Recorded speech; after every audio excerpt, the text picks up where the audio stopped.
Il est le seul candidat cette année sur les 27 et sur les 2 circonscriptions de Guyane à concourir à sa réélection. Le député sortant, Lénaïck Adam, élu pour la première fois lors des législatives de 2017 et qui se représente cette année devant les électeurs de la 2e circonscription avec le soutien mais pas l'investiture de La République En Marche. Bonjour Lénaïck Adam. Bonjour aux auditeurs. Soutenu mais pas investi par La République En Marche, vous êtes un frondeur de la majorité présidentielle. Pas un frondeur mais un candidat conscient des réalités du Parlement, qui sait comment fonctionne un groupe, qui sait comment fonctionnent ces histoires de rattachement, puisque le rattachement ça veut dire que tout l'argent ou toutes les subventions que donne l'État pour l'animation politique du candidat vont directement au parti et c'est centralisé. Je ne veux pas que ça soit centralisé, je veux qu'on soit en négociation puisque moi aussi, compte tenu de la superficie de mon territoire, j'ai besoin aussi de ces moyens-là pour faire mon animation politique, pour me déplacer, pour aussi... suite à une réunion, de pouvoir offrir un pot de l'amitié et tout ça, ce sont assez de l'argent qu'on n'a pas pu avoir à disposition. Donc maintenant, on rentre dans une autre dynamique. On est averti, on fait plus les mêmes erreurs. C'est un choix, qui est vraiment sur le fond de la politique menée par Emmanuel Macron et le gouvernement ces 5 dernières années, ou bien c'est en réaction, si je puis dire, aux résultats des dernières présidentielles? Pas du tout.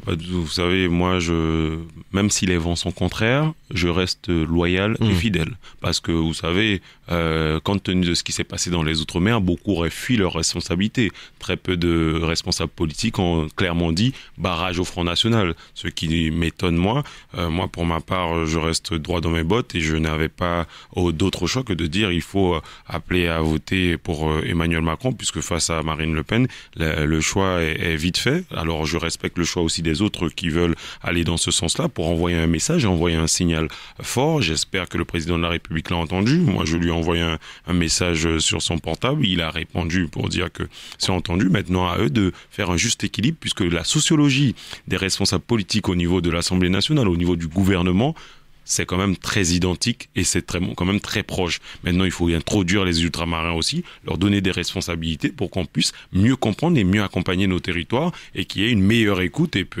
Et voilà, c'est tout simplement ça. Maintenant aussi, dire investiture et pas...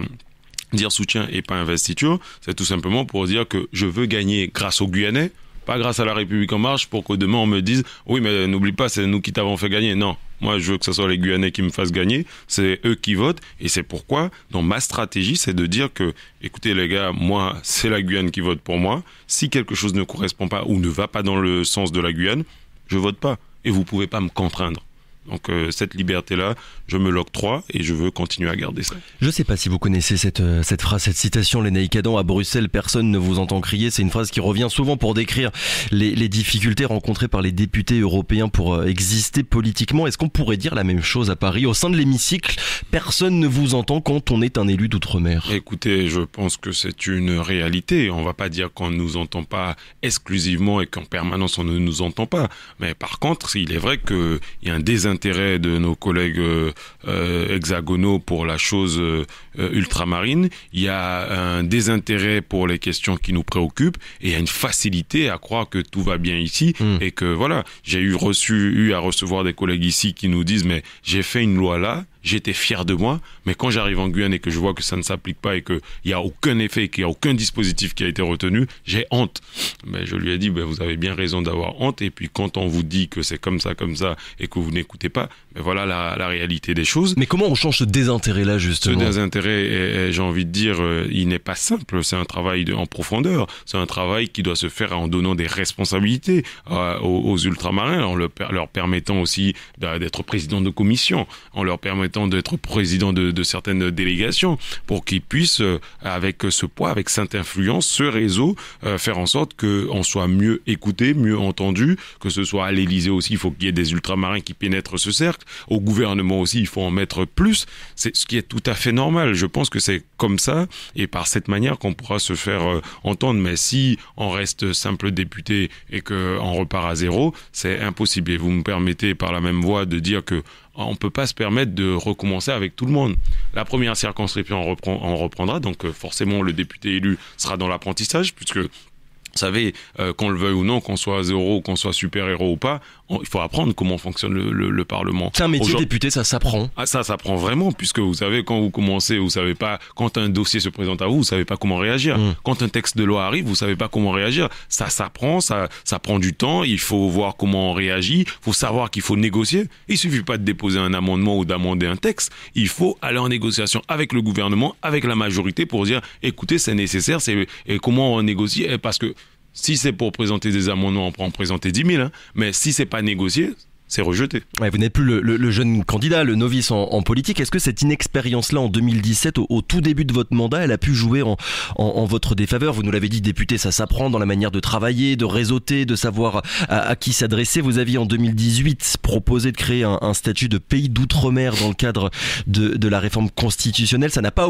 abouti. Est-ce que vous feriez les choses différemment aujourd'hui? Écoutez, ça n'a pas abouti, pas par ma faute, parce qu'il y a eu l'affaire Benalla. Évidemment. Et donc, la réforme constitutionnelle a été reportée.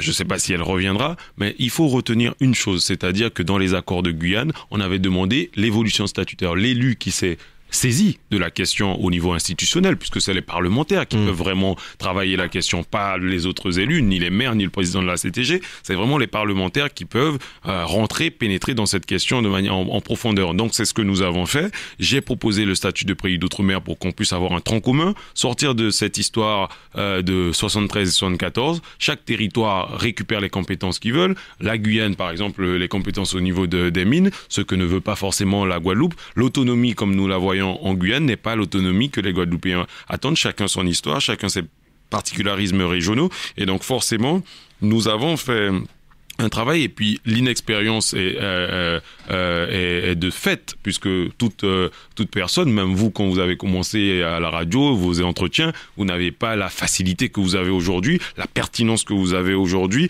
et puis cette fluidité. Et donc forcément, il faut apprendre. Donc demain, est-ce qu'on reprend à zéro avec un nouveau candidat, un nouveau député dans la seconde circonscription, ou est-ce qu'on continue? Parce que l'essentiel, peu importe notre bord politique, c'est de pouvoir défendre la Guyane. Et c'est pourquoi mon slogan, c'est la Guyane avant tout. La Guyane avant tout, parce que peu importe ce que fait ma majorité, la majorité présidentielle, moi, c'est ce que veulent les Guyanais que je décide, et c'est dans ce sens-là que je vote. Contre le pass sanitaire, contre le pass vaccinal, contre la suppression de la réserve sanitaire, pas la réserve sanitaire, mais la réserve parlementaire. Toutes ces choses-là montrent qu'il faut du courage politique, parce que être face à 300 et quelques députés et dire, moi, je vais pas dans ce sens-là, peu importe ce que vous pensez, c'est pas donné à tout le monde.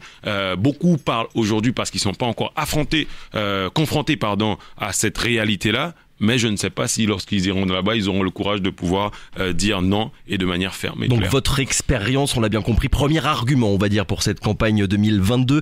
La seule proposition de loi, si je dis pas de bêtises, que vous avez dirigée, entre guillemets à 100%, c'est concernant le nombre de conseillers territoriaux qui siègent à la CTG. Vous avez aussi fait passer un amendement sur la question du foncier et présidé la commission sur l'orpaillage illégal. Vous êtes fier, satisfait de votre bilan aujourd'hui, Lénaïque Adam? Écoutez, ce qui est clair, c'est qu'il y a un bilan. La seule proposition, je vous le dis en toute modestie et sans tirer de gloire, beaucoup de parlementaires, de Français de Navarre, des Outre-mer aussi, n'ont pas de proposition de loi ni de loi à leur nom. Oui, il y a une loi Lénaïque Adam. Voilà, c'est une opportunité que je ne peux pas négliger, parce que c'est une chance d'avoir été dans cette majorité et de pouvoir porter ça. Parce que sans cette loi, il n'y aurait pas eu d'élection à la CTG. Vous savez, parce qu'on n'aurait pas pu ajuster le nombre de conseillers territoriaux compte tenu de l'évolution démographique du territoire. Donc je suis bien content de ça. Il y a aussi la libération du foncier. Les 250 000 hectares au niveau des collectivités, un amendement repris par le gouvernement dernièrement. La SAFER, avec son droit de préemption, structurer la filière agricole, en tout cas le foncier agricole. C'est pas terminé cette histoire, d'ailleurs. C'est pas terminé. Alors, ma part, avec l'amendement sur le droit de préemption, c'est validé définitivement. Après, les questions d'agrément au niveau du président ou de la SAFER, c'est une autre question. Mais pour ma part, au niveau législatif, le travail parlementaire, c'est réglé. Dernière question, Lénaïque Adam, quand on regarde les thèmes qui reviennent dans la bouche de tous les candidats, première et deuxième circonscription confondues, l'énergie, l'éducation, la santé, je vais pas tout citer, mais c'est à peu près la même chose qui revient tout le temps, et ça peut créer une forme de lassitude, de désintérêt chez les électeurs. On va pas revenir sur ces chiffres de l'abstention énorme, à la fois pour les présidentielles et pour les dernières législatives. Qu'est-ce que vous avez envie de répondre, Lénaïque Adam, à quelqu'un là qui vous écoute et qui pensent que voter ça ne sert finalement plus à grand chose. Moi je pense que voter sert forcément à quelque chose. Il faut avoir un autre rapport avec les élus. Comme je dis souvent, il suffit pas de voter et de laisser et lâcher la personne comme ça, hein, j'ai envie de dire, dans les rues. Il faut suivre l'action de la personne, de l'élu. Il faut aussi l'accompagner, parce que moi, ce qui se passe au moment où je suis avec vous à Kourou, je ne sais pas. Si quelqu'un qui a voté pour moi ou qui suit les affaires de Kourou ne m'informe pas, ne m'accompagne pas, ne me complète pas, forcément, je suis inopérationnel, je suis pas efficace. Je suis un porte-parole. En tant que porte-parole, il faut des gens pour m'alimenter, pour me donner leur expertise, puisque je suis un profane. Et très souvent, je vois beaucoup de candidats confondre le rôle du député. Le député est là pour contrôler l'action du gouvernement. Nous ne faisons pas de route, nous ne faisons pas d'école. Nous, par la voie de la loi de finances, nous abondons au niveau des comptes des collectivités, nous ajoutons les lignes budgétaires, mais c'est pas nous qui faisons. Nous ne sommes Il y a beaucoup pas de mensonges qui sont racontés durant cette élection à propos du rôle du député. Énormément de mensonges. Je suis surpris de voir cette méconnaissance des candidats au niveau du véritable rôle du député, bien sûr. Radio Pays.